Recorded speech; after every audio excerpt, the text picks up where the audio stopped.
Bueno, pues vamos a proseguir. Bien, nous allons poursuivre, s'il vous plaît. Vamos a seguir Nous allons donc nuestra primera continuer avec conversación de notre la première mañana conversation de cette matinée en torno a la cultura. autour de la Para ello culture. Et pour tenemos ce a un faire, especialista nous avons un camusiano y a otro spécialiste miembro de la camusien familia, et une Franck autre Planel, con personne de la nosotros, famille, Franck a Natalia Planel, Menéndez, aussi à Natalia que Menendez, para mí qui particularmente, pues, particulièrement, estoy muy contenta que je haya suis très podido contente estar hoy con de nosotros, y el l'avoir artista parmi Mahdi nous, Binebine et de aussi Marruecos, l'artiste que du también nos Maroc, acompaña en Mahdi esta Binebine, conversación. qui Con est ello aussi les avec os nous. dejo Je vous y laisse les doy la donc palabra a Franck. et je cède la Buenos parole días. à Franck et bien, bonjour à nouveau.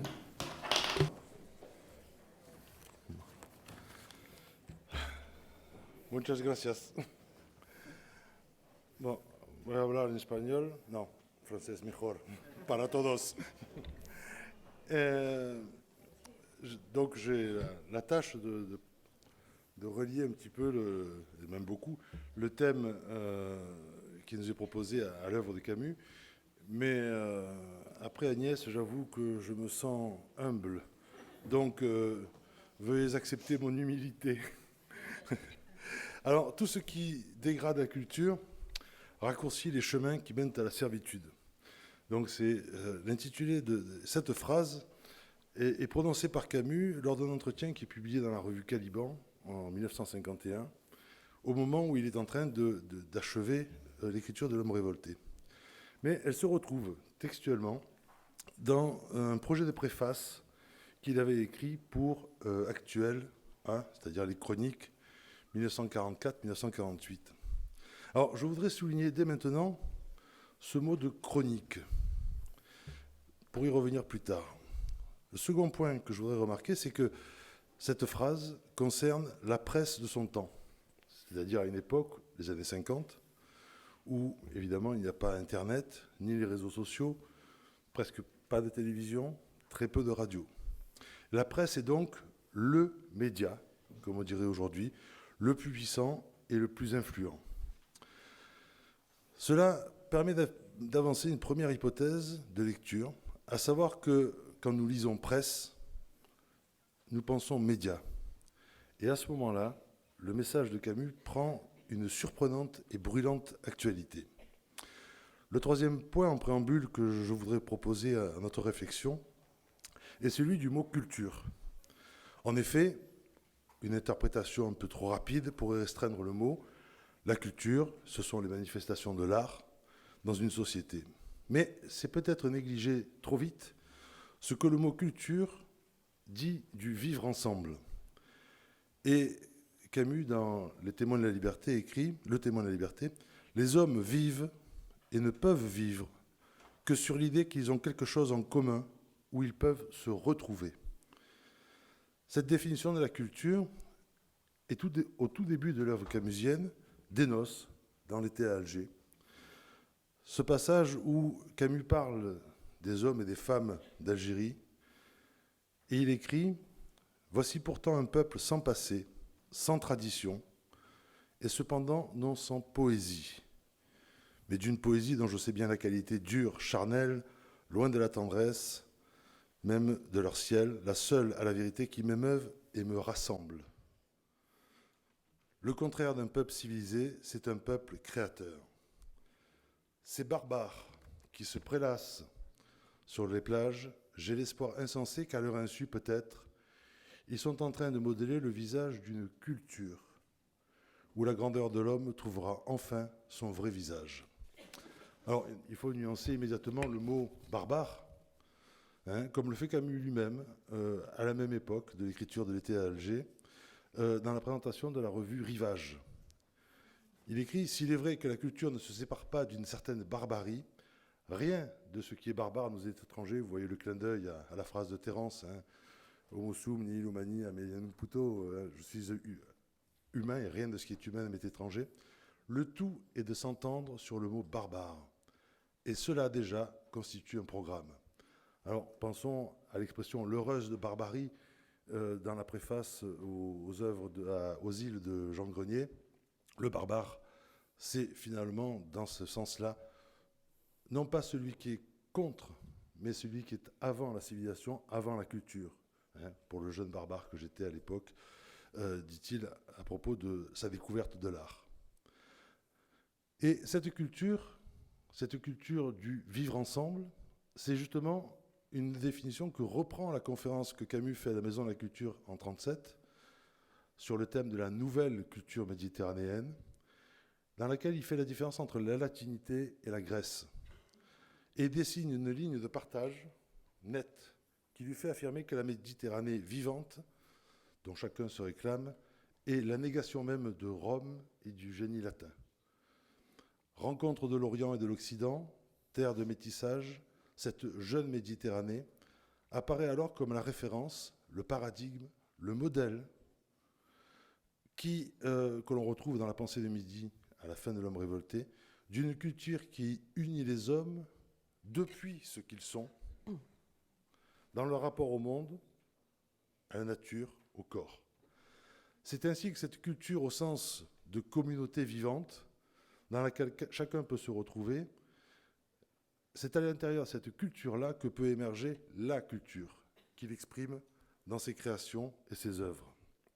D'une certaine manière, elle dit aussi la provenance de l'artiste, la fidélité à laquelle il ne peut pas déroger. Un passage de Nos Atipasa le dit, il y a un temps pour vivre et un temps pour témoigner de vivre. Il y a aussi un temps pour créer, ce qui est moins naturel. Il me suffit de vivre de tout mon corps, de témoigner de tout mon cœur, vivre Tipasa, témoigner, et l'œuvre d'art viendra ensuite. Il y a là une liberté. Une dernière remarque concernant l'été à Alger, qui permet de mieux préciser cette idée de culture comme lien vivant de l'homme au monde et parmi les hommes. C'est l'inflexion qui s'opère au moment du Minotaure ou la halte d'Oran. Vous savez, dans une ville qui retrouve une partie de la tonalité de l'été à Alger, mais en même temps qui est fondamentalement déjà autre, tournant le dos à la mer, enfermée sur elle-même, dans ses pierres et sa poussière, et déjà prête à recevoir l'épidémie qui va la dévaster dans la peste. Ainsi, dégrader la culture, comme l'écrit Camus, c'est d'abord en couper les racines, c'est-à-dire tout ce qui fait lien avec le monde, avec la nature, dans la joie du corps et dans la communauté vivante. Et c'est alors que le monde se peuple de silhouettes. Quel est alors le marqueur de cette dégradation, de l'activité des idéologies à l'œuvre, même dans les temps qu'on pourrait dire de paix parfois?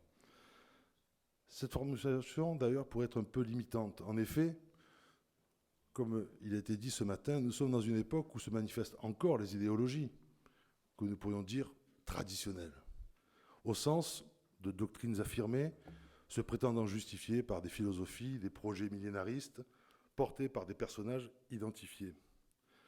Leur rhétorique, leurs usages du mensonge, de la haine, ont déjà, hélas, une postérité qui permet de les identifier et parfois de les combattre. Mais s'il n'y avait que cela, il semble qu'à cela s'ajoutent d'autres formes de dégradation de la culture et par conséquent de l'homme. Car ce qui est en question alors, certes, ce sont les idéologies à l'œuvre, mais ce qui, sans avoir d'idéologie qui le justifie ou le planifie, est à l'œuvre de la même manière.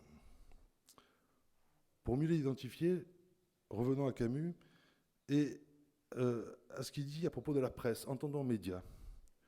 Une société qui supporte d'être distraite par une presse déshonorée, par un millier d'amuseurs cyniques décorés du nom d'artistes, court à l'esclavage malgré les protestations, et ceux-là même qui participent à sa dégradation. La média-presse, au sens global de la communication qui envahit le monde, est non seulement le marqueur visible de la dégradation des cultures, humaines au sens du vivre ensemble et artistique au sens des œuvres d'art, mais son principal outil. Ces armes sont, comme dans le cas des idéologies, le mensonge, la haine. Là aussi, où le mensonge prolifère, la tyrannie s'annonce et se perpétue. La haine, de son côté, on le sait, perpétue son œuvre de destruction de tout dialogue et fait de tout contradicteur un adversaire ou un ennemi. Alors, j'ai trouvé dans Témoin de la liberté une phrase qui, si on pense à notre temps actuel, résonne de manière très, très forte. Le XXe siècle, on peut dire donc maintenant le 21e, est le siècle de la polémique et de l'insulte. Elle tient la place que tenait traditionnellement un dialogue réfléchi. Des milliers de voix, jour et nuit, poursuivant chacune de son côté un tumultueux monologue, déversent sur les peuples un torrent de paroles mystificatrices, attaque, défense, exaltation. La haine se renforce du mensonge, se nourrit d'elle. Il semble alors que le système tourne à plein régime et même a tendance à aller plus vite. En effet, l'arrachement de l'homme au monde, à la contemplation, à cette culture première qui fait communauté, se réalise non plus contre sa volonté, mais parfois à ce qui ressemble à sa volonté, dans le métaverse, la réalité augmentée, les amitiés, les amours virtuels, les diverses addictions numériques. L'individu solitaire n'a plus la solitude qui le ramenait à une communauté. Le commun sur lequel se retrouver est hors du monde et, si l'on peut dire, dans d'autres mondes. L'art lui-même n'échappe pas à cet enjeu avec l'apparition récente des NFT, vous savez, ces algorithmes qui créent des images œuvres d'art, ou, encore plus récemment, le chatbot, j'espère que je prononce bien, qui est capable de traduire des textes, d'en synthétiser, de créer même, selon les indications données par un utilisateur. Ainsi, haine, mensonges, fake news, morphing se déversent en continu. Face à cela, ou plutôt venant le compléter, il y a les idéologies meurtrières, celles que Camus appelait la folie de la vertu. Et je crois qu'on en parlera. Et cette exigence de pureté qui irrigue autant les idéologies terroristes que les discours sur la consommation. Vous savez, on est vertueux dès l'instant où on achète des produits vertueux. Et jusqu'à même la réécriture de certains passages dans certains livres. L'horizon donc est bien encombré finalement. Comment l'œuvre camusienne peut-elle nous aider à penser tout cela? Et les réponses qu'elle a apportées dans son temps peuvent-elles nous être de quelque secours? C'est finalement la question qu'il faut se poser. C'est sur ce point que je voudrais revenir sur le terme de chronique. Camus le donne en sous-titre des différents volumes des actuels. Ces chroniques sont certes celles d'un écrivain mêlé à la vie publique de son temps, de son pays, comme il le dit, mais c'est en elles que se rencontrent l'homme et l'artiste. Et là, il y a peut-être un point de jonction qui est très fécond. Le premier, l'homme, serait du côté du journaliste, c'est-à-dire de celui qui doit informer, tendre un miroir à la société, faire la relation de ce qui se passe et le mettre en perspective. Il doit alors impérativement, par la nature même de son métier, faire le choix de la vérité ou du mensonge. Qu'on se souvienne, vous savez, dans La Peste, cette réponse de Rieu à Rambert, le journaliste qui vient à Oran et qui veut faire un reportage sur la condition des Arabes, et il demande à Rieu s'il peut l'aider. Rieu lui dit, mais est-ce que vous pouvez tout dire? Et Rambert, embarrassé, lui répond que peut-être pas tout. À ce moment-là, Rieu rétorque qu'il ne l'aidera pas. C'est ou la vérité, ou la vérité. Et donc, sans cesse, c'est ce qu'affirmera Camus dans Alger républicain, dans Combat, dans l'Express, dans toutes ses prises de position en tant que journaliste. Il est alors celui qui témoigne de la vérité pour la communauté des hommes. Au moment où celle-ci est menacée, la chronique éclaire et porte la vérité, comme parfois le doute, affirme en même temps ce qui ne peut pas être caché ou transgressé. De ce point de vue, il est significatif de voir se rejoindre l'artiste et le journaliste dans la forme particulière de l'écriture de La Peste, comme une chronique. Et c'est à ce moment-là l'artiste qui prend le relais. Alors certains ont déploré évidemment l'engagement de Camus dans le journalisme, en disant qu'il écrivait trop dans le journalisme, mais il faut approfondir cette relation. Le journaliste est en amont de la création, se meut dans la chair de la communauté humaine, il exerce à chaque instant les vertus du dialogue et de la recherche de la vérité. Et en cela, il éclaire et nourrit l'artiste. Alors, je voudrais juste vous dire à Barcelone, à l'aéroport, j'avais un peu de temps et je regardais les livres et je suis tombé sur un livre de Javier Cercas, No Callar. Et alors bon, ma traduction est très mauvaise, mais je vais le dire en français pour ne pas paniquer tout le monde avec l'espagnol. Il parle du citoyen et de l'artiste dans son prologue. Et il dit, l'idéal est que le citoyen fournisse l'artiste en expérience, idées, convictions, et que l'artiste les mette en question dans ses romans, les soumette à des examens, des résistances, pour permettre aux citoyens de les réaffirmer si elles sont valides, ou pour obliger à les reformuler, ou même à les changer si elles ne sont pas valides. Et j'ai trouvé il y avait un accent très camusien dans ce prologue du livre de Javier Cercas, No Callar. J'ai perdu, je retrouve mon fil. Donc l'artiste, finalement, lui, il parcourt ce que Camus appelle les terres ingrates de l'art, dans une solitude essentielle. Et ce désert, comme il écrit, ce désert singulier n'est sensible qu'à ceux capables d'y vivre sans jamais tromper leur soif. Il connaît des territoires qui sont vierges, sans éthique, sans forme, puisqu'il crée la forme et avec elle l'éthique. Mais, dit Camus dans Le témoin de la liberté, il y a une remarque qui est très intéressante sur sa connaissance profonde. C'est le même territoire que celui du tyran. L'un veut unifier, uniformiser, alors que l'autre veut l'unité des différences, des contraires. Il connaît le territoire intime du tyran, voire Caligula. Et il sait en mesurer les différences. Donc là où l'un nivelle, excusez-moi, j'ai perdu ma page, l'autre tente de créer de nouveau le dialogue, l'harmonie des différences et des contraires. L'artiste reste ainsi ancré dans la chair, dans l'unité contre la totalité, en ne se coupant pas de cette première culture qui est la culture humaine de la communauté vivante. Ainsi, l'artiste chroniqueur du monde est aujourd'hui le seul à pouvoir nous offrir cette image privilégiée des souffrances et des joies communes, et par là à contribuer à la régénérescence de la communauté humaine. C'est par l'art et par lui seul qu'il est possible de lutter contre la dégradation de la culture, à la fois en tant que désignant la communauté vivante et son expression artistique. Il peut écrire Caligula et nous pouvons le comprendre. Entrer dans le monde de Caligula, pouvoir mieux le combattre.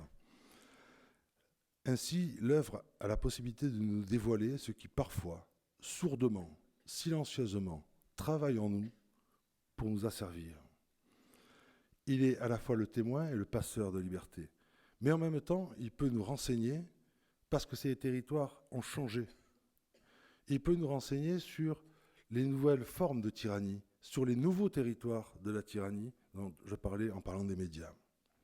Et nous, finalement, que pouvons-nous faire à notre niveau, à notre humble niveau ? Sans doute pouvons-nous tenter de continuer d'entrer dans les fissures du système, d'entrer dans les failles, de les faire jouer, de les faire travailler. De quelle manière ? Tout simplement en reprenant les thématiques camusiennes du refus du mensonge, du refus de la haine, et de tenter de dévoiler dans ce qui nous est proposé, ce qui peut apporter à tous.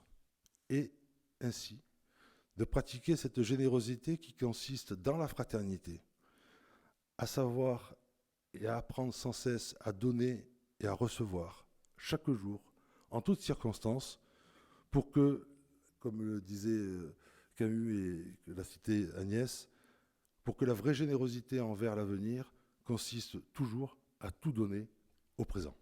Voilà.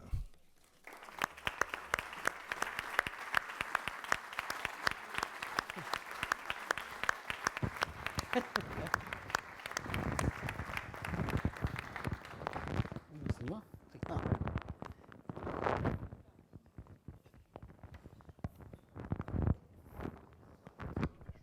Bonjour. Merci pour cette superbe invitation dans cette ville magnifique, cette île magnifique. Je suis très content d'être parmi vous. Alors, je vais parler d'une expérience camusienne et qui est concrète. En 2003, 14 jeunes sont sortis d'un bidonville appelé Sidi Moumen et ils ont fait un carnage à Casablanca. Ils se sont fait exploser dans plusieurs endroits de la ville, faisant 45 morts, 100 blessés graves, etc. C'est-à-dire, les Marocains se sont réveillés ce jour-là avec une douche froide, sous une douche froide. On n'était pas habitué au terrorisme. Au Maroc, on n'était pas habitué. Le Marocain n'est pas violent par nature. On pensait qu'on était immunisé contre le terrorisme. Ça se passait en Tchétchénie, ça se passait loin. Pas au Maroc, pas à Casablanca. Et parce que le Marocain est sympathique. C'est-à-dire, tu te perds dans la rue, tu demandes ton chemin, il y a 10 personnes qui s'arrêtent. Ils te donnent 10 directions différentes, mais ils sont sympathiques. Alors, je me suis dit, j'étais parti pendant longtemps, Hassan II était mort, le Maroc se démocratisait, et je me suis dit, je vais rentrer, tenter de vivre dans un endroit sympathique, qui est Marrakech, ma ville. Et en 2003, il y a eu ces attentats. J'ai voulu comprendre ce qui nous arrivait. Alors je me suis déplacé à ce bidonville. On m'a indiqué où il se trouvait. Je me suis déplacé. Et là, je n'ai pas trouvé un bidonville. J'ai trouvé une ville de 300 000 personnes. C'est-à-dire on ne soupçonnait pas l'existence de cette ville. C'est entre Casablanca et Rabat où tout est propre, l'autoroute nickel, il y a des murailles. On ne voit pas ce qu'il y a derrière les murailles. Et là, j'ai été derrière les murailles et j'ai trouvé des égouts éventrés. C'est-à-dire, on n'était pas au Maroc. On était n'importe où ailleurs, mais pas au Maroc. Des baraques, du plastique dessus. Quand il pleut, ils reçoivent la pluie. Voilà, c'était terrifiant. Donc, je me suis promené dans ce bidonville, puis j'y suis revenu une deuxième fois, une troisième fois, une quatrième fois. J'ai vu les associations qui m'ont raconté la vie de tous les jours. J'ai rencontré les enfants. Et je me suis dit, je vais écrire un roman pour raconter la vie de ces enfants. Comment ils vivent et pourquoi ils sont devenus des bombes humaines. Et j'ai choisi de raconter l'histoire d'une équipe de foot, comme le film Timbuktu de Abdelrahman. Mais là, il jouait un vrai ballon. C'est-à-dire, dans le film, le ballon, il n'existe pas, il est imaginaire. Et donc, j'ai rencontré ces enfants et je ne les ai pas trouvés très différents de moi, petit. Ma mère, seule, mon père est parti quand j'avais 3 ans, elle était secrétaire, 7 enfants. Et je jouais pieds nus dans la rue. Je me suis vue dans ces enfants. Et j'ai voulu raconter leur vie. Mais évidemment, à cette époque-là, parler des terroristes, on ne peut pas dire que cet enfant est une victime. C'est ça que j'ai voulu dire. Que ces gamins-là ne sont pas des monstres comme on le montre dans le cinéma américain, comme on le montre partout. Ces gamins ne sont pas des monstres, ce sont des victimes. S'il y a un monstre, c'est cette mafia pseudo-religieuse qui s'installe toujours sur le fumier pour conditionner les enfants. Eux, c'est des monstres. L'État est terroriste aussi. Laisser 300 000 personnes vivre dans la crasse, vivre dans la saleté, vivre sans eau courante. L'État participe. La bourgeoisie qui paye les gens 100 € par mois, eux aussi, tout le monde participe à cette catastrophe. Et donc, j'ai commencé à écrire le roman. Et évidemment, je ne m'en sortais pas. Je m'en sortais pas. Je peux pas dire le gars qui a tué ta mère, ton frère, il est pas responsable. Il est responsable, bien sûr, mais pas tant que ça. Et donc j'ai écrit ce roman, Les Étoiles de Sidi Moumen, qui est traduit en espagnol, La Patera en espagnol. Et évidemment, il a eu beaucoup de succès, le roman. Et on en a fait un film. Le cinéaste Nabil Ayouch l'a adapté au cinéma. Et donc, pendant le tournage, j'allais parfois assister, j'avais envie de voir mon histoire devenir à peu près vraie, de voir les gens. Et alors, pendant le repas, il y avait un buffet, et les enfants, Nabil Ayouch a pris les enfants du bidonville comme acteurs. Et les enfants, ils remplissaient leurs assiettes comme ça. Le buffet était là, mais l'assiette, chacun, ils avaient 10 ans. Et l'assiette, et j'ai dit à Nabil, mais c'est quoi cette... Il m'a dit, je sais, il n'y a rien à faire. Ils ont l'impression que la fête va finir, donc ils remplissaient leurs assiettes. Et je lui ai dit, mais... Parce qu'il les a pris pendant quelques mois dans un appartement pour les former. Et donc, il prenait des douches. Et il devenait propre. Il regardait la télévision. Il jouait comme des enfants. Et soudain, ils remettaient leurs guenilles, leurs vieux habits pour jouer le film. Et là, il y avait quelque chose de malsain dans cette histoire. J'ai dit à Nabil, et alors, qu'est-ce que tu vas faire de ces gamins après il y en a 10 là? Il m'a dit, mais je ne peux pas les adopter. Je ne suis pas une assistante sociale. Qu'est-ce que tu veux, je vais les payer, ils vont retourner. Je dis, voilà, tu as pris des enfants, tu les as mis dans un milieu sain, propre, et tu vas les rejeter dans le bidonville. Ils vont fouiller dans la décharge avec tout le monde. Et il m'a dit, mais je ne peux rien faire d'autre. Et alors, on a commencé à réfléchir. On a gagné beaucoup d'argent, et lui et moi, sur la misère. On s'est dit, peut-être qu'il faudrait rendre cet argent à ses enfants. Et on a créé un premier centre culturel dans le bidonville, à Sidi Moumen. C'est un centre qui accueille aujourd'hui 1000 enfants. Et dans ce centre, on leur a mis un cinéma, une salle de musique, une salle de danse, des cours de langue, important les langues, pour leur dire, attention, l'autre, c'est pas ton ennemi, c'est ton cousin. Et donc, on a été débordés par les enfants. Ils ne demandaient que ça. Et évidemment, ça n'a pas plu aux islamistes on leur a volé, disons, le pain de la bouche, parce que c'est des enfants c'était leur fonds de commerce. Et donc, un jour, ils nous ont fait un sitting. Nabil avait fait un film qui s'appelle Match Loved, où il parle des prostituées marocaines avec les Arabes du Golfe. Et ça a été un tollé, le film a été interdit. Et on a eu un sitting devant le centre. Il y a eu 300 barbus. Je ne sais pas si vous imaginez ce que c'est que 300 barbus assis comme ça devant le centre. La fille, la directrice du centre, Sophia Armis, nous a appelés en disant « Qu'est-ce que je fais ? J'appelle la police, j'appelle la presse. » On lui a dit « Attends un peu. Attends, parce que les enfants viennent après 4 heures, quand ils sortent de l'école, ils viennent là jusqu'à 8 heures, 9 heures. » Et alors, on a été sauvés. On a été sauvés par qui ? Par les femmes qui sont venues amener leurs gamins au centre. Elles ont chassé les islamistes. Elles les ont chassés. Parce que les mamans qui venaient là, c'était aussi les tantes des barbus, la cousine, la sœur. Elles ont forcé le passage. Et voilà, on a été sauvés par les femmes de Sidi Moumen. Ils sont venus une fois, ils ne sont plus jamais revenus. Alors évidemment, on ne pouvait pas arrêter cette expérience. Évidemment, pour financer tout ça, on mendiait. Je suis devenu le champion du monde de la mendicité. Quand je chope un riche, je ne le lâche pas. Il faut qu'il me donne. Sinon, il dort mal. Et alors, on a ouvert évidemment un deuxième centre à Tanger, dans un quartier coupe-gorge qui s'appelle Beni Makada.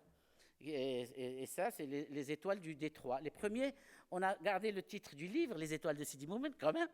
Et on a ouvert un 3e centre à Fès, un 4e à Agadir. Et le plus beau, je vous le donne en 1000. Miguel l'a visité. C'est à Marrakech, chez moi. Et c'est un palais exceptionnel. Et dans chaque centre, il y a 1000 enfants. Et c'est des enfants qui, maintenant, rêvent chez eux. J'ai écrit autrefois un livre qui s'appelle Cannibal. Non, c'est Cannibal qui est la patera. Qu'est-ce que je raconte ? J'ai écrit un livre sur les immigrés clandestins qui s'appelle Cannibal. Et les enfants qui sont candidats à l'immigration clandestine sont les mêmes que ces enfants qui veulent aller au paradis. Parce qu'aux uns, on promet Minorque, Madrid ou New York, ou Milan, et aux autres, on promet le paradis avec 70 vierges, la belle affaire. C'est-à-dire, c'est les mêmes parce que tous ces enfants ne rêvent plus chez eux. Et tout ce qu'on fait comme travail, c'est laisser ces enfants rêver chez eux. Et on les fait rêver. Et je crois que, je peux le dire fièrement, que je participe à ce que le monde ne se défasse pas. Voilà.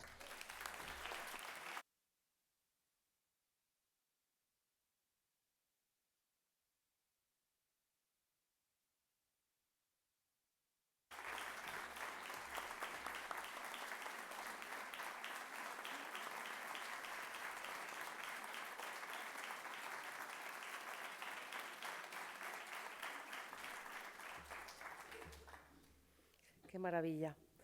Buenos días. Dar las Quelle gracias merveille. Merci, por merci, este encuentro realmente merci à cette rencontre, n'est-ce pas? un privilegio. Car c'est toujours un privilège que d'être parmi vous. Es una suerte poder tener la C'est oportunidad une de énorme reflexionar chance que de pouvoir réfléchir sur les conséquences d'un monde sans culture, ou peut-être de le faire depuis les possibilités que la culture offre au monde. que degrada la cultura. Tout ce qui dégrade la culture semble facile à comprendre, mais c'est un piège, car ce qui véritablement est difficile, c'est de se maintenir libre face à la dégradation.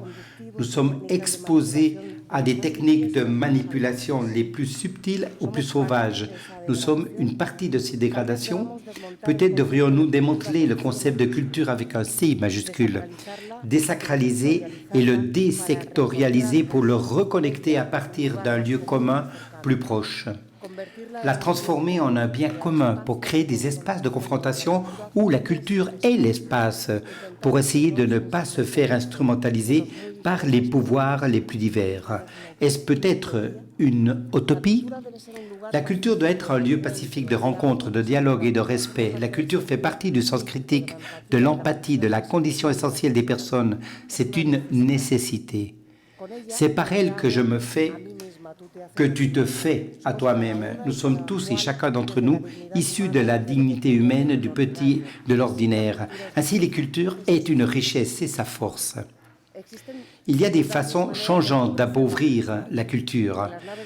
Dans les Naves d'Espagnol du Matadero, on peut voir Uz, El Pueblo, l'œuvre de l'auteur Gabriel Calderón et qui parle du fanatisme.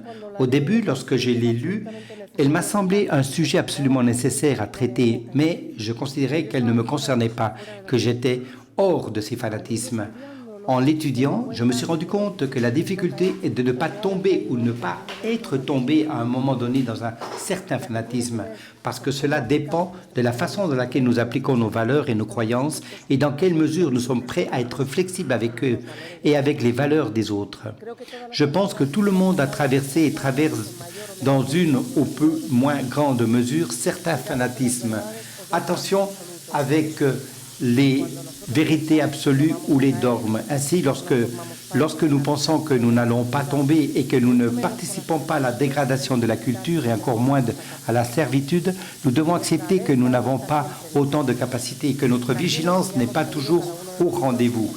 J'imagine que chacun d'entre nous est déjà tombé dans la servitude parce que nous admettons, parce que nous restons silencieux, parce que nous sommes complices et parce que nous faisons partie d'une société qui, au moins en partie, est vouée à l'anéantissement de la culture, ou plutôt, nous sommes exposés à un système qui nous fournit des outils pour que chacun d'entre nous soit celui qui l'anéantit progressivement.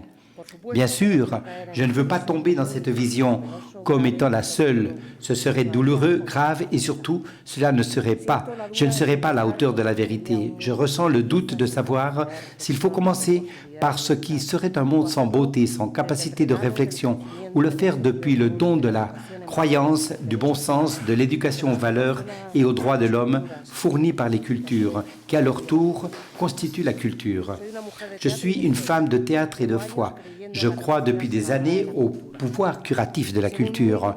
Selon diverses études menées dans certaines universités des États-Unis, il y a été constamment constaté que les chances de guérison des personnes malades qui allaient au théâtre étaient de 80%.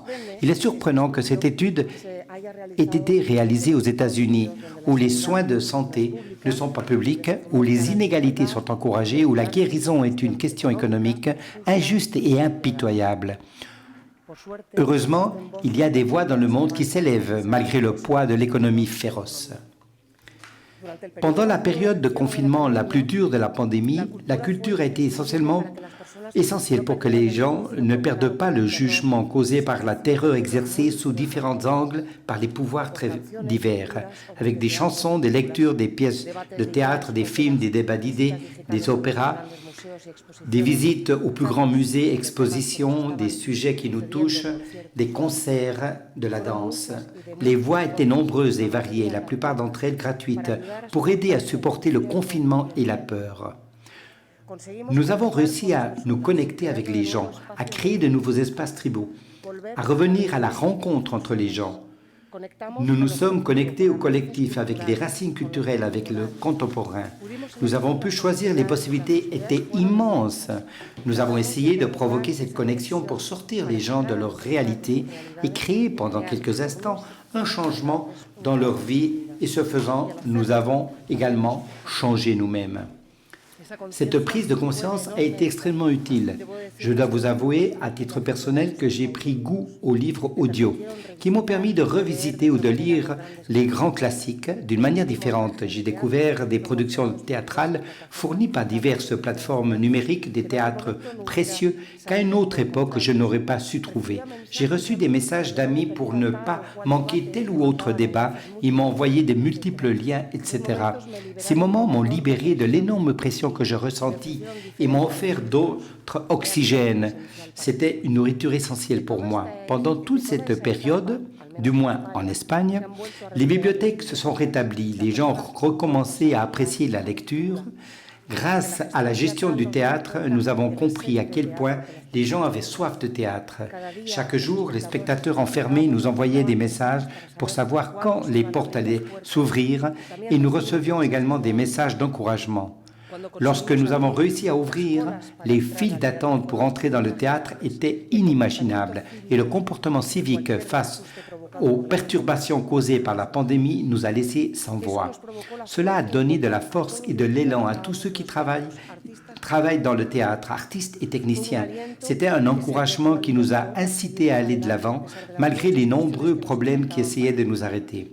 Cette addition d'individualité qui souhaitait écouter des mots, des gestes, des émotions et des idées a réussi à provoquer un changement dans la société. Jamais les créateurs n'ont été aussi créatifs. C'était incroyable qu'à un moment aussi cruel et laid ait provoqué autant d'envie de se projeter, de faire des rencontres et de chercher la beauté aussi bien dans le détail que dans les grandes choses. Il n'y avait pas que les créateurs du secteur culturel. Petit à petit, les gens se sont mis à créer par eux-mêmes et pour les autres. Depuis différents endroits, des outils ont été donnés pour que chacun puisse construire ou reconstruire le sien, pour comprendre et vivre la vie avec une qualité supérieure à celle qui lui est offerte. Bien sûr qu'il y avait la contrepartie, celle qui cherchait la dégradation, le soupçon, la méfiance, la maladie, l'asservissement. Cette tension provoquée à la fois par les fanatismes et la haine, celle d'être vigilant pour dénoncer tout comportement considéré comme dangereux, de comprendre une menace, de vivre entre les mains d'autrui, d'encourager la destruction humaine et de marcher vers une planète de malades en phase terminale, pire, une planète de malades chroniques. Et bien que ces façons de ressentir et de vivre en société se sont répandues comme une traînée de poudre, comme la peur, il existait en même temps ceux qui étaient capables d'imaginer les limites de ce que nous sommes, de ce que nous savons, de s'interroger sur leur signification, de comprendre notre existence d'une autre manière et de démanteler la violence. De nombreuses personnes se sont ouvertes à de nouvelles expériences et ont libéré les sens. La pensée critique ne doit pas aller vers la dissection et la discrimination comme le voudraient de nombreux pouvoirs, ni vers le bien et le mal. Ne rompons pas avec ces deux façons de proposer une pensée critique, analytique et moralisatrice. Elles ne nous servent pas. Elles ne sont d'aucune utilité. elles les détruisent ou ne les permettent pas, suivant la voie de la non-violence. C'est ainsi que je conçois la culture. Je récupère un article de Robert Kurz sur la dégradation de la culture, où il affirme avec lucidité, mais aussi avec un énorme pessimisme, que la culture, dans son sens le plus large, était une activité extra-économique et était proscrite en soi-disant temps libre, comme une négation de la vie. Ce fut la première dégradation de la culture de l'ère moderne. D'une certaine manière, la culture se transforma en une activité peu sérieuse et en un simple temps résiduel. Mais dès que le capitalisme a complètement contrôlé la reproduction matérielle de la société, son appétit insatiable s'est étendu aux éléments immatériels de la vie et il a commencé à rassembler les activités sociales séparées une par une et à les soumettre autant que possible à sa rationalité administrative, commerciale inhérente. Ce fut là la deuxième dégradation de la culture. Elle s'industrialisa elle-même. L'art et la culture de masse, la science et le sport, la religion et l'érotisme étaient produits de plus en plus comme des voitures, des réfrigérateurs ou des détergents. De même, la production de chansons et de romans, de découvertes scientifiques et de réflexions théoriques, de films, de peintures et de symphonies et d'événements sportifs et spirituels ne pouvaient avoir lieu que comme production de capital, plus-value. Ce fut là la troisième dégradation de la culture. Quoi qu'il en soit, dans la période de prospérité qui a suivi la Seconde Guerre mondiale, il existait dans de nombreux pays une sorte d'amortisseur social qui protégeait partiellement la culture du contrôle total de l'économie. Il s'agissait du mécanisme de la redistribution keynésienne.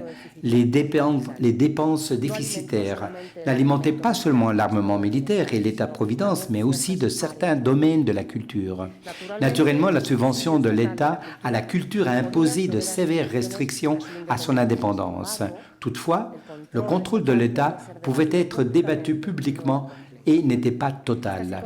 Cette situation a complètement changé depuis la nouvelle crise mondiale et la campagne néolibérale correspondante. Les États n'ont pas désarmé militairement, mais culturellement. Sur une petite partie du spectre culturel, le soutien de l'État a été remplacé par le mécénat privé.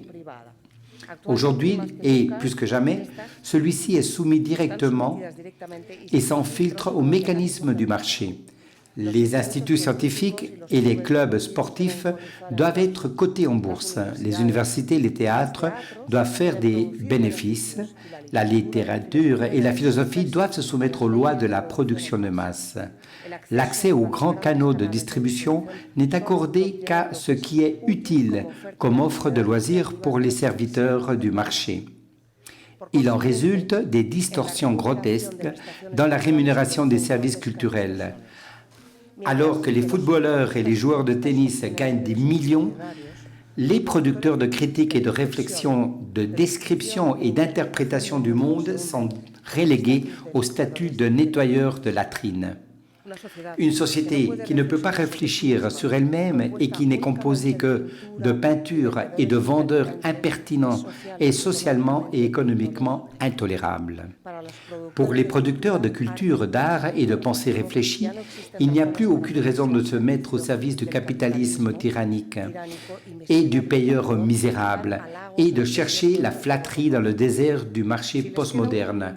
S'il leur reste un peu de dignité, ils devront émigrer intérieurement et déclarer secrètement au moins leur hostilité irréconciliable aux lois du marché.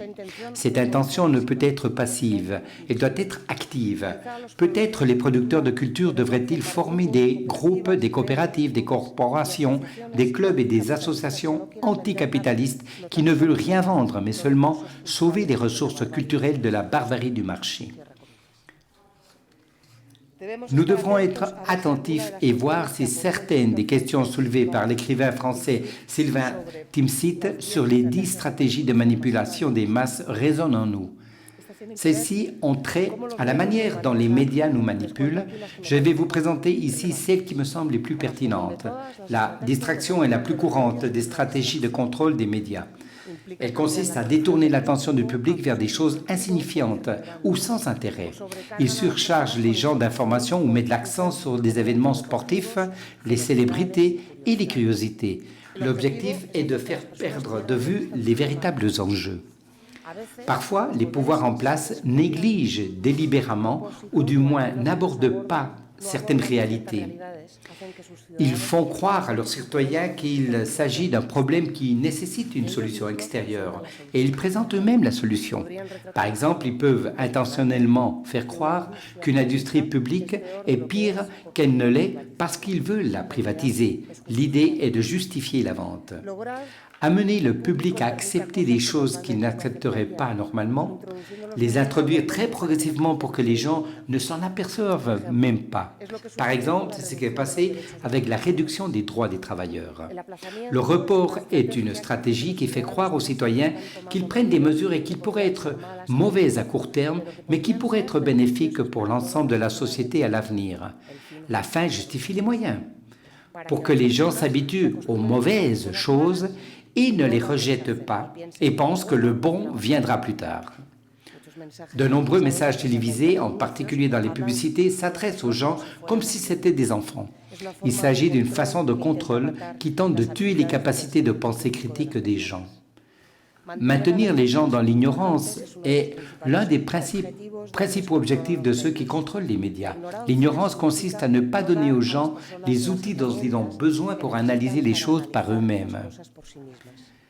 Cela signifie leur dire les parties intéressantes, mais ne jamais révéler les coulisses de ce qui se passe. Maintenir les gens dans l'ignorance, c'est aussi détourner l'attention de l'éducation. Il en résulte un écart important entre la qualité de l'enseignement public et privé. Ils étanchent la soif de connaissance des gens et rendent l'intelligence sans importance. Une autre stratégie de contrôle des médias consiste à faire croire aux gens qu'eux et eux seuls sont responsables de leurs problèmes.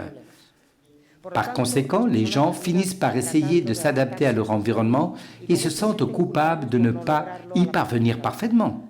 Ils déplacent toute la colère causée par le système en se blâmant sans cesse. Au cours des dernières décennies, la science nous a donné accès à des connaissances sur la biologie et la psychologie humaine. Seule une petite quantité d'informations parvient au public. Pendant ce temps, les élites disposent de toutes les informations et les utilisent à leur guise. Une fois de plus, nous constatons que l'ignorance facilite le contrôle de la société par les pouvoirs en place. C'est par la culture, la connaissance et la pratique des arts et la pensée réflexive que les individus peuvent briser le modèle de fascination pour le commercial et de cesser d'être dominés par la consommation. Le philosophe et sociologue français Gilles Lipovetsky affirme que la culture est un outil de résistance et de créativité.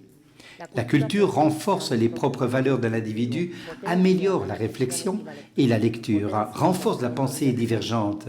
Et sans tout cela, le citoyen n'est qu'un consommateur de succès et de mode, une marionnette. J'ai le sentiment que la société d'aujourd'hui est en tension constante entre dignité et violence. Si vous essayez d'obtenir une société ignorante, effrayée, grise, fanatique et simple, vous créez une société violente, pleine de lacunes, de blessures et de déguisements. C'est alors que l'économie s'épanouit le plus à travers et avec la violence, qu'elle l'embrasse, qu'elle l'exalte. C'est lorsque nous sommes face à face, aliénés les uns des autres, que nous avons peur, que nous redoutons et que nous refusons de connaître et encore moins d'apprécier les différences des uns et des autres. Rappelons-nous que l'un des fanatismes les plus dangereux est que l'homme se croit le centre de l'univers. Nous restons dans la vulgarité et peu à peu, comme un des tableaux noirs de Goya, le duel au gourdin, nous nous anéantissons. Mais cela ne peut pas se faire si facilement parce que de l'autre côté de la tension se trouve la recherche de la dignité. Je travaille depuis des années pour une esthétique et une éthique non violente. Je veux une société empathique et mes efforts se concentrent surtout sur ce point. Je sais que je fais partie d'une immense minorité où la culture est capitale pour pouvoir vivre en harmonie. En ce sens, en ce moment, je répète une pièce avec le théâtre Azul d'Arménie, en Colombie, sur la joie, intitulée Allegri Station, qui traite de la recherche des limites des différentes joies, les vraies et les fausses, et de la manière dont nous pouvons les trouver pour améliorer notre qualité de vie. Nous devons chercher des moteurs d'espoir et d'amour. Peut-être devrions-nous rappeler les fonctions de l'art et, de cette manière, faire comprendre que la culture ne va pas disparaître. Je sais que tout ne fonctionne pas dans la culture, tout n'est pas utile, que tout dans la culture ne recherche pas l'aspect pratique. L'inutilité est également valorisée, le plaisir pour le plaisir, comme dit le philosophe et essayiste italien Nuccio Ordini dans son livre « L'utilité de l'inutile », où il décrit que dans l'univers de l'utilitarisme, en effet, un marteau vaut plus qu'une symphonie, un couteau plus qu'une poésie, une clé à molette plus qu'un tableau, parce que c'est facile de s'approprier l'efficacité d'un ustensile, alors qu'il est de plus en plus difficile de comprendre à quoi sert la musique, la littérature ou l'art. Ce n'est pas moi qui provoquerai une tension entre l'utile et l'inutile. Les deux sont nécessaires. J'essaie de trouver les différentes significations de la culture, ses avantages. Et c'est pourquoi je vais donner une série de coups de pinceau sur les fonctions très diverses. Elle a une fonction magique religieuse. Elle est née avec l'art primitif, mais aujourd'hui, elle continue à avoir une énorme valeur pour les groupes ethniques et les groupes et croyances très variés. La fonction esthétique, depuis la Grèce antique, a pris une force et marque les canons de beauté de chaque époque et permet également différents types de beauté, en provoquant le contraire des canons, en s'éloignant, comme la Vénus de Milo. Et il sert également pour éclairer des espaces malades, effrayés, à les transformer, à les habiter avec harmonie et à les restructurer de plaisir, de magie et de charme. Avec la fonction idéologique de la culture, véhicule les pensées des différents mouvements sociaux, politiques et religieux. Il peut également s'agir des pensées de l'auteur de l'œuvre. Nous ne devons pas comprendre cette fonction exclusivement comme une manipulation négative ou un moyen oppressif qui ne permet pas la lucidité. Excusez-moi. Elle peut nous donner des outils pour comprendre les situations politiques, générer de l'empathie, des connexions, des chemins vers la paix, comme le musée des fragments à Bogota. De même, cette fonction peut conduire à la promotion et à la commémoration où la propagande politique est principalement basée déjà depuis la Rome antique. Mais on peut aussi connaître Cervantes. Avec la fonction pédagogique, l'artiste est souvent chargé d'illustrer des messages pour enseigner les façons de comprendre la vie, créer des méthodes qui nous procurent une certaine clairvoyance, proposer des questions ou même nous donner des points de vue qui résolvent nos questions. Mais de la même manière, il est possible de tomber dans une forme d'endoctrinement avec les messages. Alors apparaît la fonction d'enregistrement, d'analyse et d'expansion de la réalité. L'artiste veut offrir ce qui se passe dans son environnement et son contexte historique. Si nous considérons le spectateur, alors nous pouvons apprécier la fonction de mise en forme de la sensibilité, la stimulation des sens. La culture peut servir au spectateur, au lecteur, pour affiner ses émotions et donc améliorer son idéologie en tant que générateur de conscience. La fonction thérapeutique aussi et curative émerge qui offre des réponses aux blocages et aux questions non résolues. Il y a aussi la fonction d'inspiration, apparaît alors pour provoquer la créativité ou l'action chez ceux qui la contemplent, l'écoutent, la goûtent, la ressentent. Et non seulement cela, mais il sert aussi la culture pour sensibiliser à d'autres manifestations. Elle offre la possibilité de créer un langage universel à travers la musique, la danse, la peinture, la sculpture, les créations vidéo, etc. La culture élève le niveau de conscience. Elle peut aider à rechercher un sens écologique, à faire partie de l'univers. Le thème souvent répété de la durabilité ne peut être réalisé qu'à travers une éducation et une culture astucieuse dans la défense du respect et la défense de la différence. Nous devons nous interroger et réfléchir sur notre existence avec la philosophie et la science pour pouvoir expérimenter différentes réalités d'intérêt et commencer à agir dans la cohérence d'une appartenance à un monde avec d'autres êtres vivants que nous devons apprécier. La question qu'il faut se poser est de savoir pourquoi cette peur à la culture. Peut-être parce que sous toutes ses formes, de l'artistique au littéraire, c'est un puissant instrument de libération. La culture nous fait prendre conscience de la richesse qu'il y a à donner vie à quelque chose de nouveau. C'est toujours une explosion de vitalité aussi bien personnelle que collective. La journaliste brésilienne Anne Marcos nous rappelle que la culture, c'est la musique, l'architecture, la poésie, tout ce que les êtres humains sont capables d'exprimer de la manière la plus positive. La culture nous rend plus pacifiques, plus réceptifs à la nouveauté, plus ouverts au dialogue et plus éloignés de la violence. La culture apporte toujours les germes d'une révolution latente pour élargir les horizons de la vie. Elle effraie les intolérants parce qu'elle crée de nouveaux espaces de bonheur, de plaisir, de l'esprit et de la chair. Le concept de culture va au-delà de l'art et de son plaisir. Il a toujours été associé à la civilisation et au progrès. Le contraire de la culture est la barbarie, la dégradation des meilleures valeurs de l'humanité. L'étymologie du mot culture, du latin, évoque la culture de la terre. C'est celui qui crée les fruits et c'est pourquoi il a toujours été lié à la vie, à tout ce qui surgit à nouveau, pas à la mort. La culture effraie quiconque parie sur la violence et la mort, sur le côté négatif des choses et non sur la création. Il y a de nos jours, nous le savons, une absence notable d'attitudes révolutionnaires et critiques renforcée par un radicalisme extrême dans la pensée et la politique qui, selon les mots de la philosophe espagnole Marina Garcés, contribue non seulement à démobiliser mais aussi à accroître l'impuissance face à l'interdépendance et aux relations dans nos environnements collectifs et politiques. Et, ajoute la philosophe, il semble qu'il y ait toujours un appareil culturel qui contribue à augmenter ce sentiment que nous ne pouvons rien faire, que nous n'avons qu'à contempler la catastrophe. Et c'est pourquoi il nous l'enseigne encore et encore. Il n'y a rien de plus facile à contrôler qu'une personne malheureuse. Il n'y a rien de plus incontrôlable qu'une personne heureuse. C'est pourquoi la société veut que nous soyons malheureux. Vous ne serez jamais heureux si vous continuez à chercher en quoi consiste le bonheur. Vous ne vivrez jamais si vous cherchez le sens de la vie. Albert Camus. Pour finir, je voudrais souligner la joie, le plaisir, la jouissance et les bienfaits que la culture nous procure. Je finis par simplement faire appel au bon sens de chacun d'entre nous pour réaliser ce que nous sommes conjointement, responsables de la fragilité et de la force de la culture.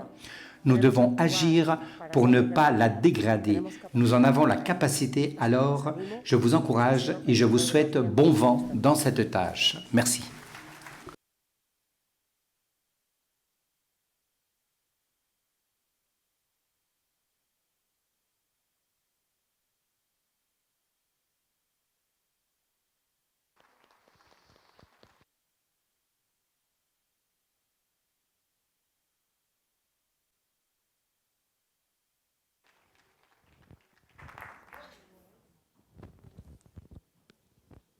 No sé. Muchas gracias. Merci. Merci. Je ne sais pas quoi dire. Je suis sans parole. Qu'est-ce que l'on fait, Sandra? On avance? On parle. On peut parler en français. Donc. Oui, on peut parler en français. Mais on a déjà tout dit, non? Après ce que vous avez raconté, moi, on a fait le tour de la question. Je sais pas. Qui a écrit un français, il disait à son secrétaire, tout a été dit, et bien maintenant faisons notre musique. Ah, et là vous m'entendez?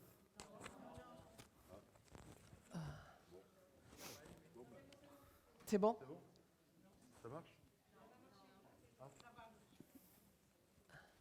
mais sinon je rentre à la maison. Ils vont vous réviser. Et là? Là, ça parle mieux, non? Je sais pas. Non, ça marche pas? Le mien marche. Sinon, il y a le micro. Ouais. 1, 2, 3. Ouais. Là, on m'entend? Ouais. Là Ah, bon. Oui, alors je ne sais plus quel écrivain français disait à son secrétaire, tout a déjà été dit, et maintenant faisons notre musique. Alors, faisons notre musique. Non, ça marche pas? Si, ça marche, non? Oui, c'est bon, ça marche. Ah oui. Ah, Ah oui, d'accord. Donc oui, alors je la répète, c'était un grand écrivain français qui disait à son secrétaire, tout a déjà été dit, et bien maintenant faisons notre musique. Je n'ai Bon. pas chanté, hein? J'ai Non. pas chanté. Non, t'as pas chanté? Je ne sais pas chanter bien. Non, moi je lance. Ouais. En t'écoutant, me revenaient en mémoire les textes de Lorca sur le théâtre. Sur la différence qu'il fait entre El Público et El Pueblo. Et l'exigence qu'il a au niveau du théâtre pour avoir une action sur El Pueblo en ayant une action sur El Público. Et je crois qu'il y a une différence là à faire et qui est très difficile à penser peut-être. À savoir, on s'adresse à un public qui est dans une culture, comme tu l'as dit, qui est faite de toutes les contraintes économiques, les commandes, les modes, au sens large et parfois péjoratif. Mais ce public-là, c'est aussi celui de la communauté vivante du peuple, quoi. Et comment passer de l'un à l'autre, comment quand tu le fais, tu travailles avec tu l'as dit aussi, tu travailles avec les acteurs, avec les présentations, le choix des œuvres. Quelle est la première cible? Voilà. Et, la première cible, c'est justement ça, c'est penser au public. Je me demande qu'est-ce que je veux faire, parce que le théâtre, c'est finalement c'est une rencontre entre ici et là, non? Et donc je peux pas faire ou je ne veux pas faire comme si là n'existait pas.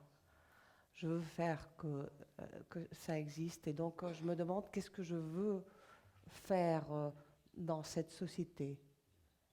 Et en tout cas, il y a toujours une pensée non violente et qui va vers un chemin où il y a on peut parler de douleur, on peut parler de catastrophe, on peut parler de beaucoup de choses, mais il doit y avoir une lumière.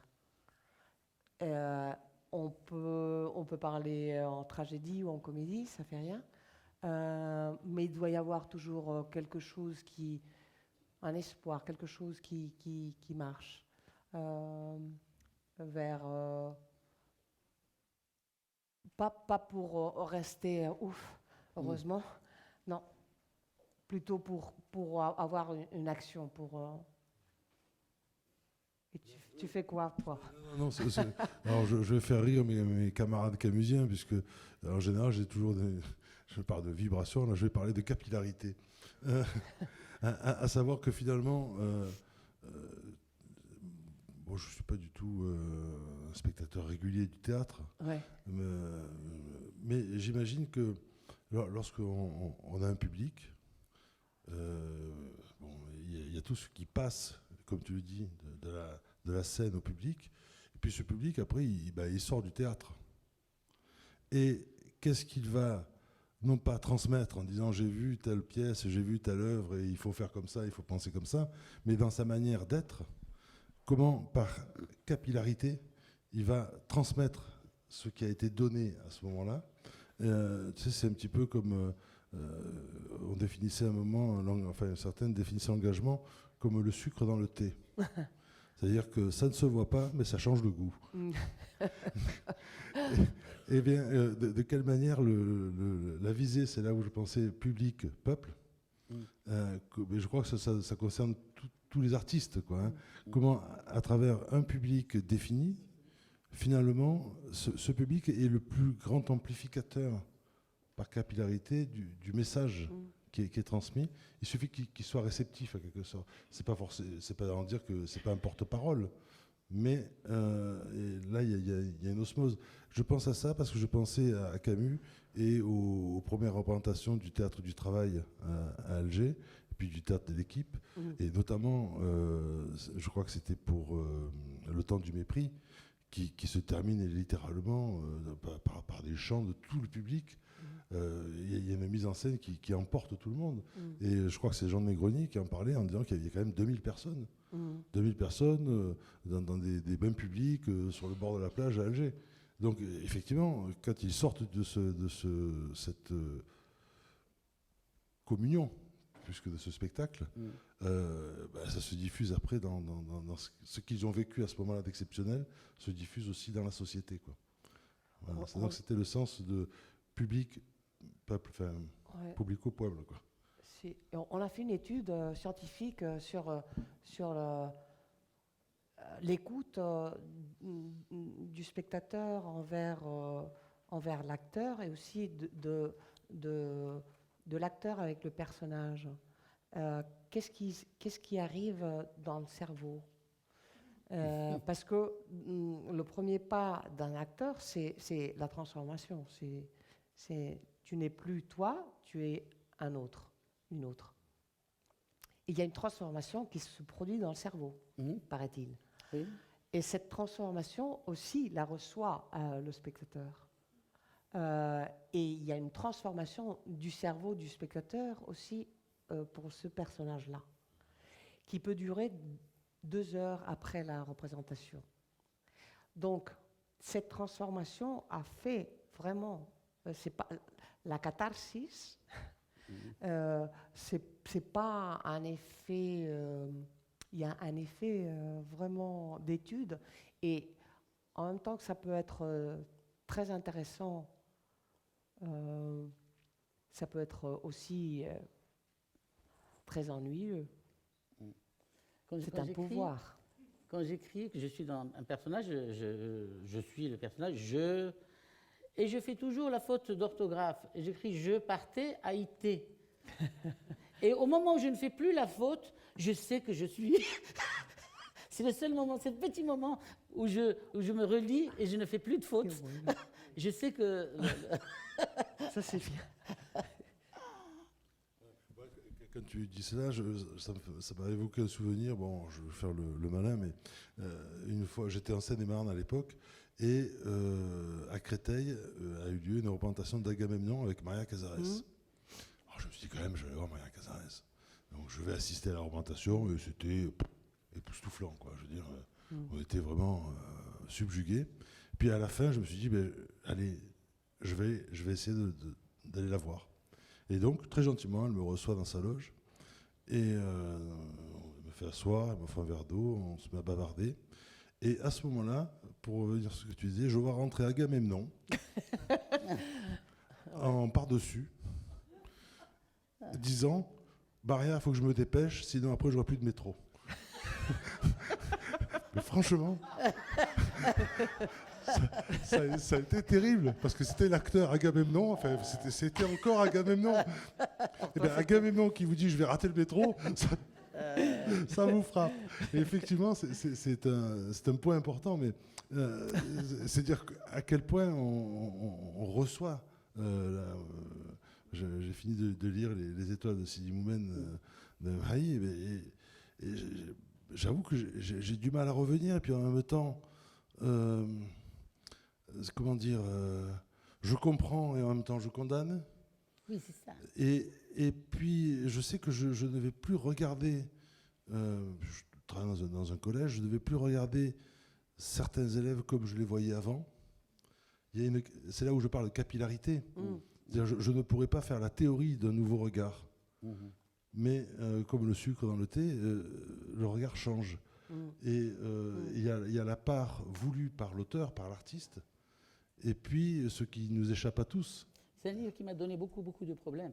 J'ai commencé à écrire, et puis à un certain moment, il était hors de question de faire l'apologie du terrorisme. C'est impossible. Et j'ai arrêté d'écrire. J'ai écrit pendant 2 ans, et j'ai arrêté d'écrire. J'ai écrit un autre livre qui s'appelle Historias de Marrakech, c'est les légendes. C'est comme des vacances littéraires.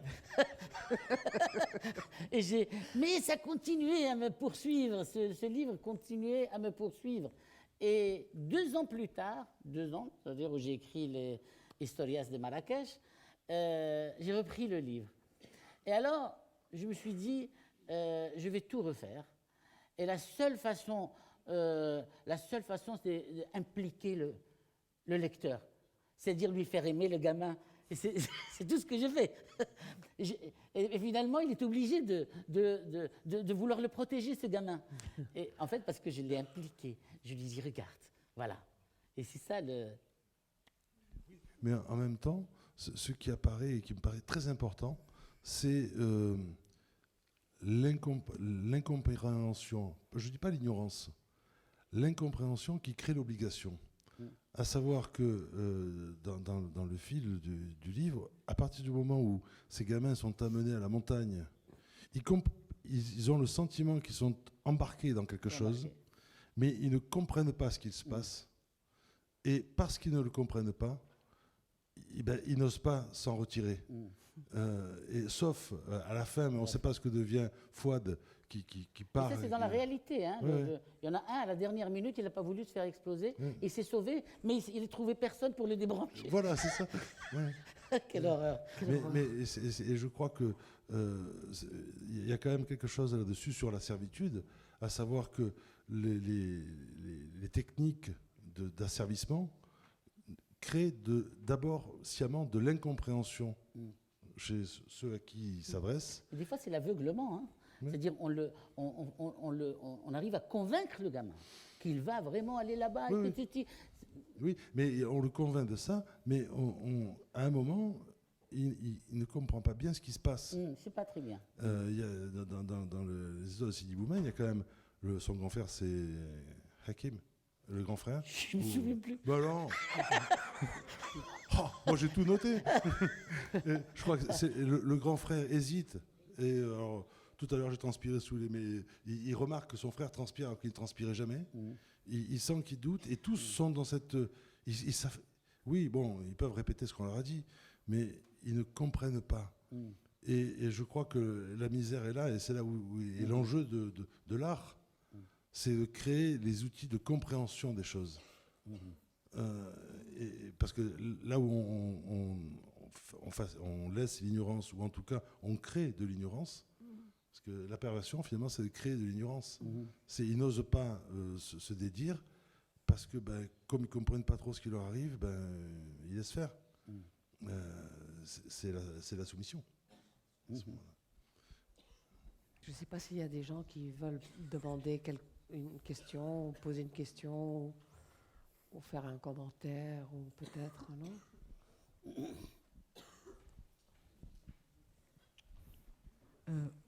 Bonjour, merci pour vos interventions.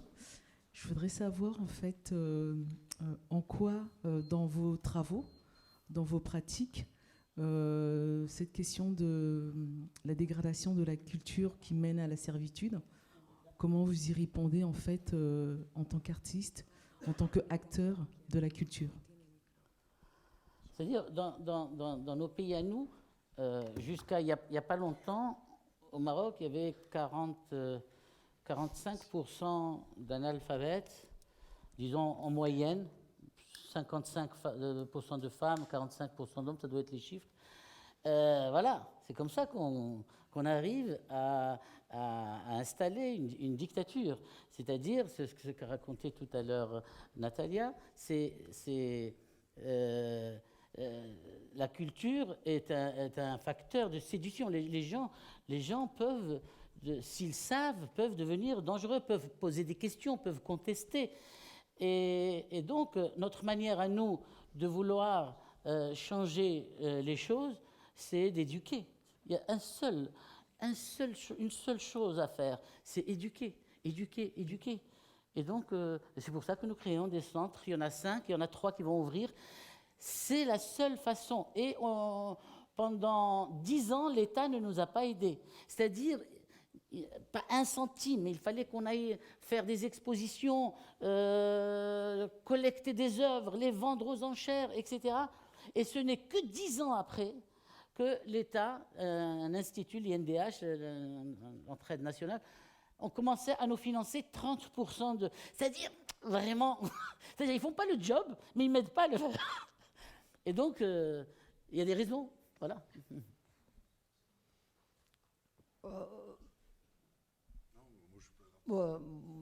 Moi, j'essaye de trouver des pièces de théâtre qui parlent de la diversité, je travaille avec des gens de toute race, j'essaye de... la non-violence, c'est pour moi fondamental. je cherche toujours des chemins où je ne veux pas être vraiment le centre, mais c'est plutôt chercher le dialogue, enfin tout ce que je viens de parler. Ce serait un peu long si je raconte un peu mon parcours. Un petit bout. Voilà. Par exemple, monter l'hiver sous la table de Roland Topor, ça me paraît, par exemple, un fait très clair de culture. Parce que c'est une traductrice qui n'a pas d'argent, et elle loue le bas de sa table à un Polonais. Enfin, il y a toute une histoire et bon, j'essaye de parler de choses qui arrivent,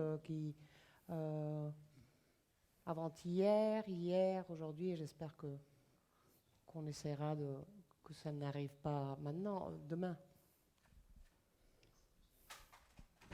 Moi, je voulais juste intervenir par rapport à ce qui a été dit avant, lors de la discussion, en apportant une citation de Camus qui m'est revenue en fait à la mémoire en vous écoutant. Camus dit que l'artiste est celui qui cherche à comprendre au lieu de juger. Il cherche à confondre tous les juges. Et c'est exactement voilà, ce que j'ai ressenti quand vous avez témoigné. Ça m'est revenu.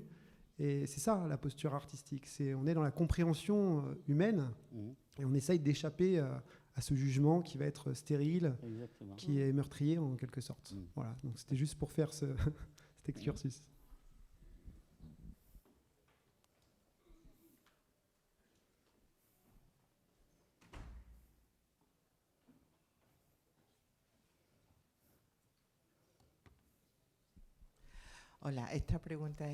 Bien, cette question est spéciale pour Nathalie. Je suis quelque peu confondue, comme vous avez cité au début. Je crois que c'était la première chose qui sépare les personnes de la culture, c'est qu'ils soient directement associés au loisir. Cependant, aussi bien dans mon milieu le plus proche que moi-même, pour moi, le loisir est indispensable pour pouvoir jouir du plaisir de la culture.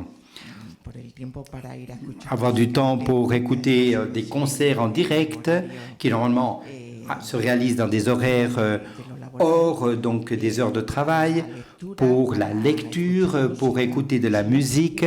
Si on n'a pas ce temps de loisir ou de silence ou de liberté, je dis bien, il me semble très difficile de pouvoir aborder la culture comme un art. Et disons, je la juge ici depuis plutôt une question d'anthropologie.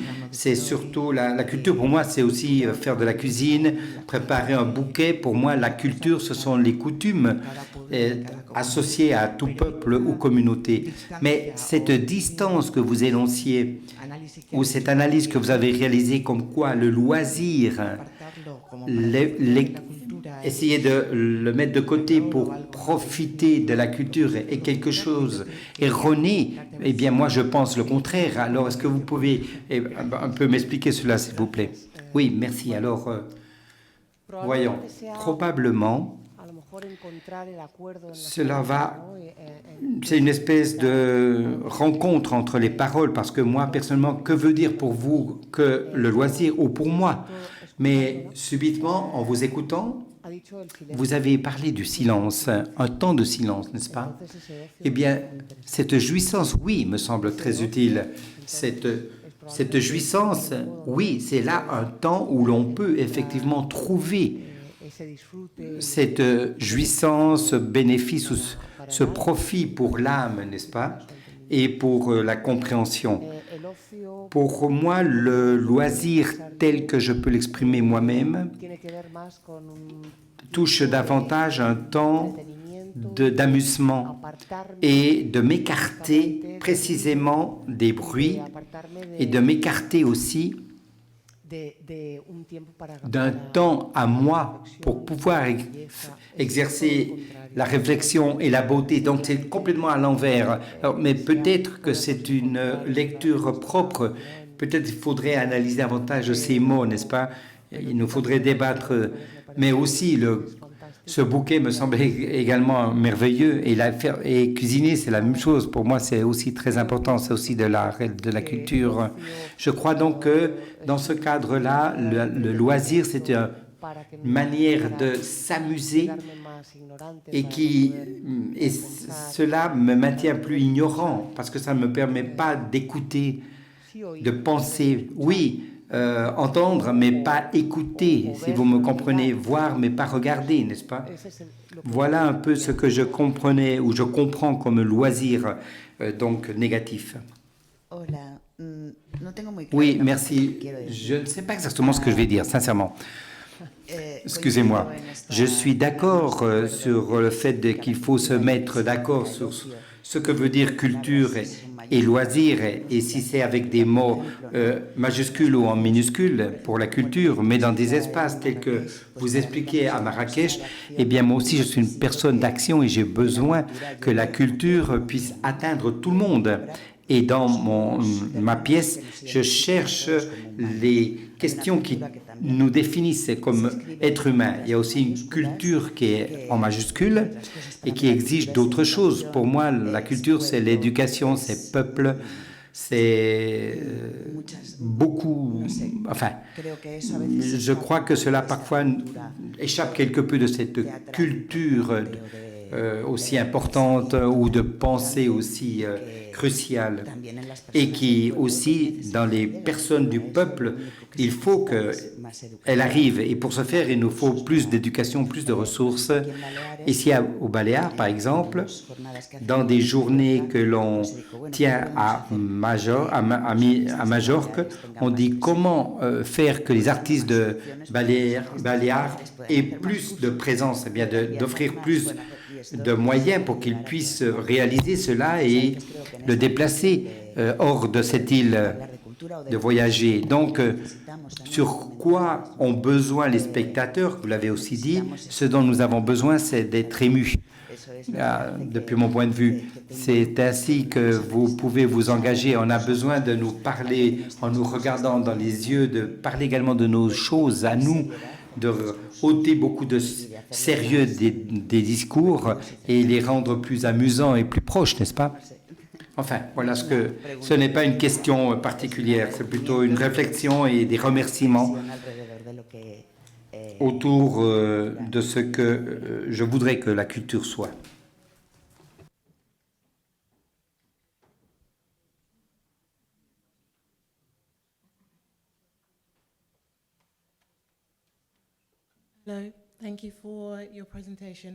Gracias por la presentación. Bien, merci beaucoup de cette Una pregunta para cualquiera présentation. de los intervinientes. J'ai une Habéis estado question hablando del público, la pour les audiencia, intervenants. Vous avez y parlé me du pregunto public, l'audience, en qué et medida je voudrais savoir en quelle ese mesure público ce public realmente percibe véritablement perçoit sus obras vos y pièces el resultado de et le esas obras. résultat, l'objectif de ces pièces.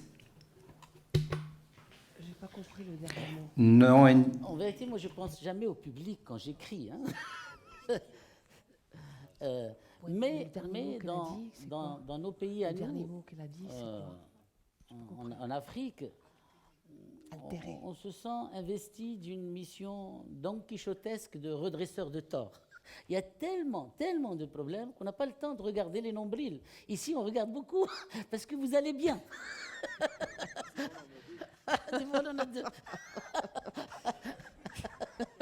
C'est-à-dire, ça va tellement mal.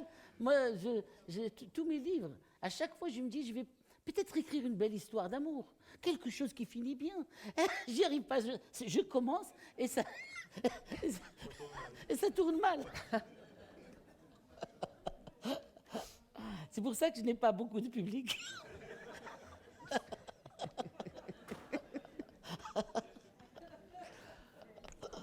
Oui, mais on revient encore à la question du public. Si, c'était s'il est altéré ou s'il est...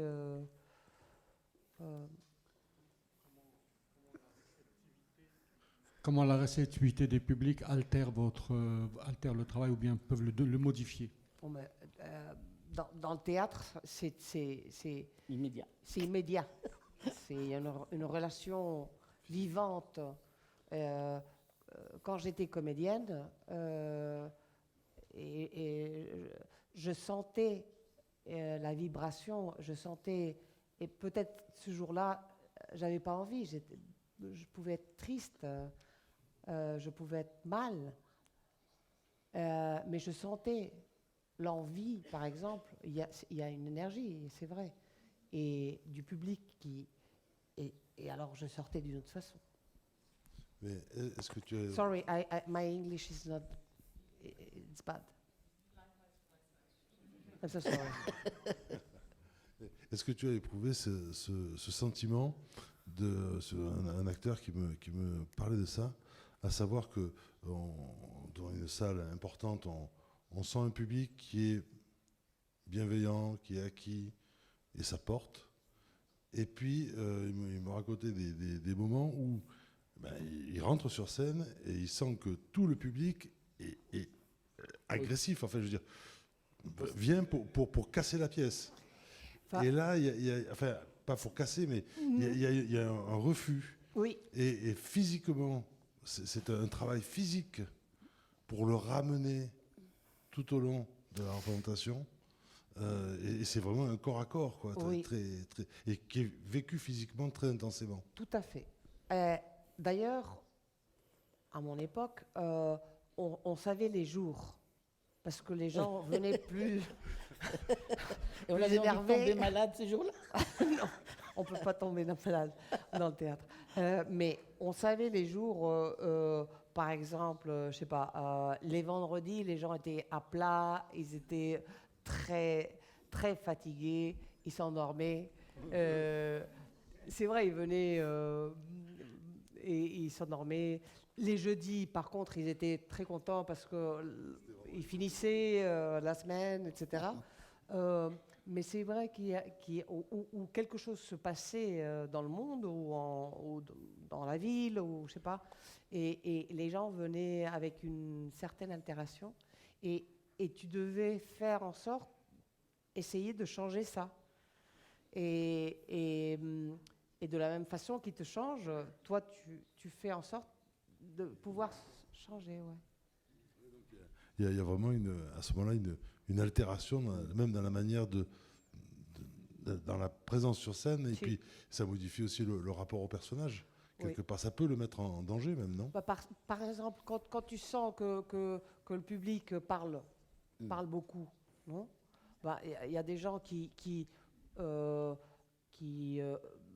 font que son volume est plus haut. C'est une erreur. Il faut baisser le volume, et alors les gens vont s'arrêter. Par exemple, mais c'est des choses que tu apprends sur scène, non?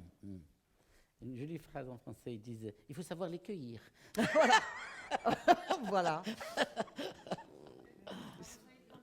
Con la última pregunta, ¿de acuerdo?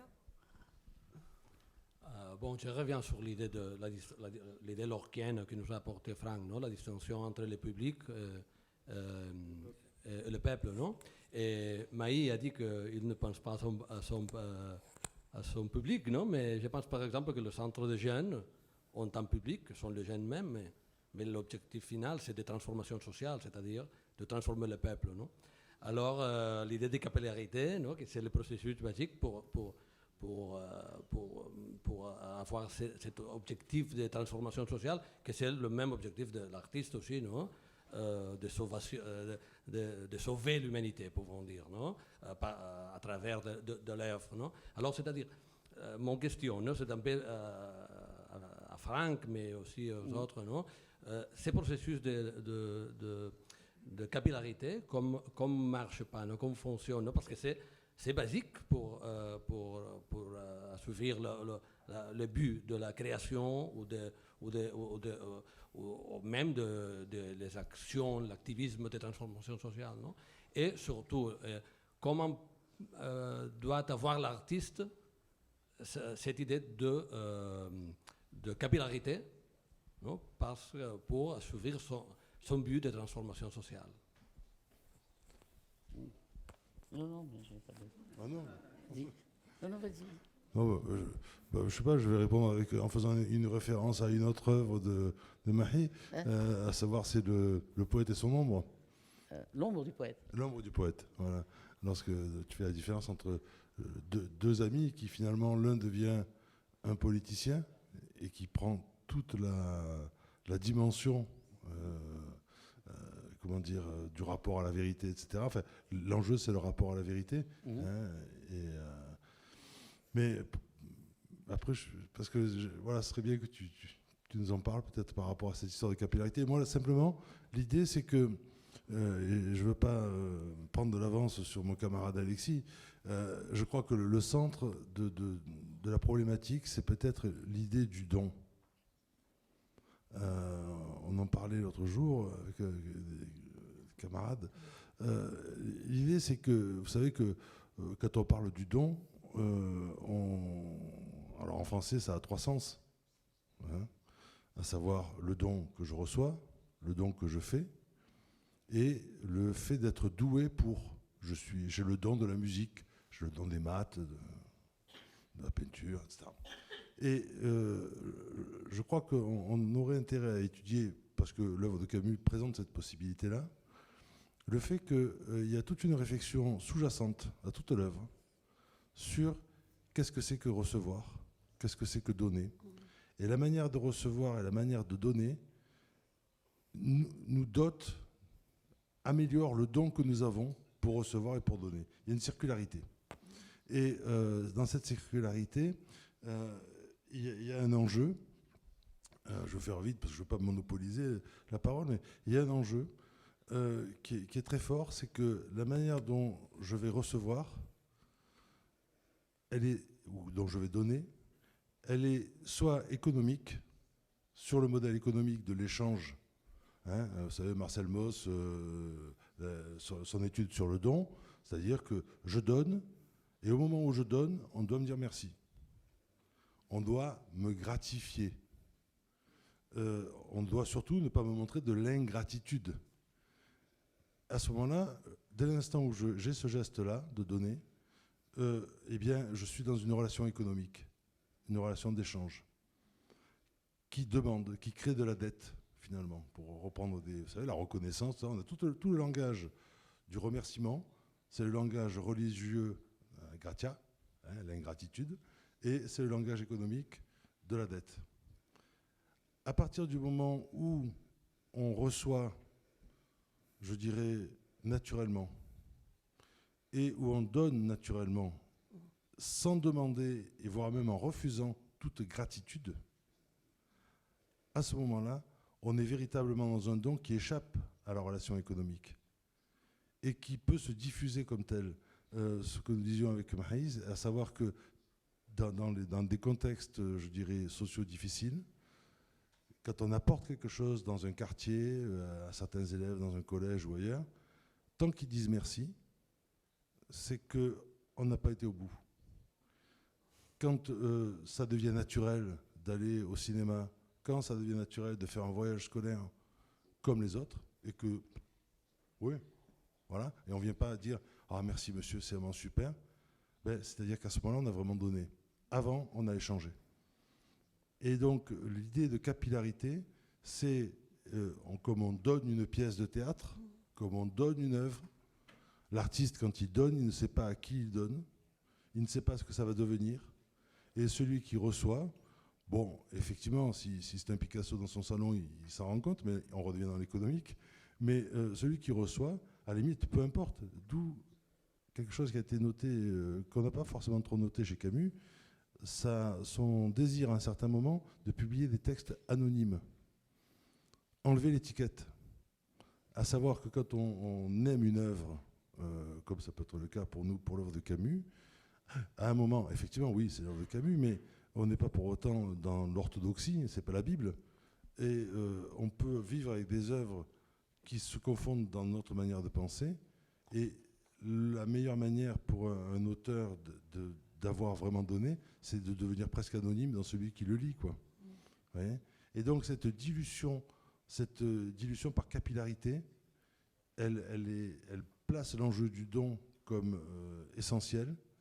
Et c'est par cette pensée du don comme n'étant plus du don, quoi, étant simplement un flux, que la capillarité peut avoir lieu. À savoir que, je pense que quand tu donnes un spectacle, le retour scène, le retour salle, c'est que, bah oui, 80% de ce qu'il y avait est passé. Et puis ça va se diffuser dans le monde. Mais plus personne ne pourra savoir comment ça se diffuse, ni jusqu'où. Et c'est là où véritablement, et peu importe, et surtout, il ne faut pas chercher à le savoir, quoi. Donc c'est dans ce sens-là que je parle de capillarité. L'économie, elle est tout le temps là, parce que quand on donne, on reçoit une satisfaction. On reçoit. Donc il y a un échange. On dort bien. L'économie, elle est tout le temps là. Oui, mais tu connais ce fameux proverbe, hein, enfin, cette phrase, hein, fais le bien et jette-le à la mer. Hein, c'est fais et jette et oublie. Et je crois que finalement tout grand artiste, et on le retrouve chez Camus dans cette. Après il y a de l'anecdote, hein, vous savez, il laissait les clés sur sa voiture et quand on lui a dit mais attention, fais attention, si quelqu'un la vole dans l'état où elle est, c'est qu'il en a vraiment besoin, quoi. Bon, en tout cas, merci à vous trois de nous avoir donné, en tout cas, c'est sûr. Merci. Merci.